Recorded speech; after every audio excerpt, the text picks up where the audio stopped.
السلام عليكم ورحمة الله. في هالفيديو إن شاء الله راح أشرح شلون نسوي فتح وديعة أسبوعية أو يومية أو شهرية في بنك الكويت ترك التركي عن طريق الأبليكيشن ماله. طبعا بالبداية تفتح التطبيق، ندخل على اللي هي الحسابات،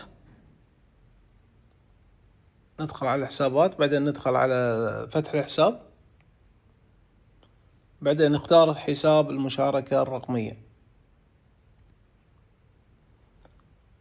طبعا نوع الحساب مكتوب فوق، العملة نختار طبعا الليرة التركية كونها هي أعلى أرباحا في البنك نفسه أو في الاستثمار.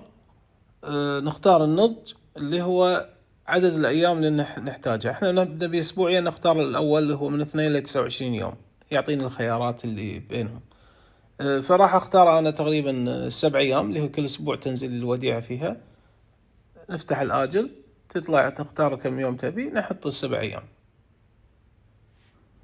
طبعا نسبة الأرباح موجودة حاليا لتاريخ تسجيل الفيديو هذا، الأسبوعية تقريبا من 28 إلى 29%، الشهرية توصل فوق 30 31 تقريبا 32. فعلى حسب شو اسمه الأيام تزيد معاك الوديعة. بس في ناس تختار 7 أيام أنسب لها، تحتاج المبلغ هذا. في ناس توزع أكثر من وديعة نفس ما أنا مسوي بناء على احتياجاتي أنا. فقررت أسوي مثلا أسبوعية على أساس أستفيد من المبلغ. نختار طبعا اسم حق الحساب نفسه، نسميه ويك 2 أو ويك 7 عشان 7 أيام.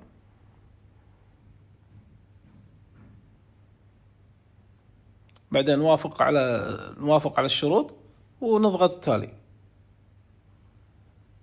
يعطيك تصنيف حق الحساب إذا كان مبلغك أكثر من 1000 ليرة كذا، يعني تصنيف ما يهمنا. نختار المبلغ 30,000، طبعا لازم يكون متوفر بالحساب، نحط 30,000 ليرة مثلا. نطق التالي، طبعا يعطيني الموافقة على الشروط أو الموافقة على التأكيد على البيانات والطلب نفسه. ضغطنا موافق، خلاص تم فتح الحساب. ندخل على الحساب الرئيسي، راح نشوف الحسابات كلها عندنا، من ضمنها الحساب الجديد اللي فتحناه اللي هو ويك 7. بهالشكل هذا يعني معناته كل اسبوع راح تنزل الارباح في نفس الحساب اللي احنا فتحناه. طبعا تقدر تودع مبلغ زيادة او تسحب من المبلغ هذا بس خلال يوم توزيع الارباح، يعني اليوم توزعت الارباح تقدر تودع وتسحب.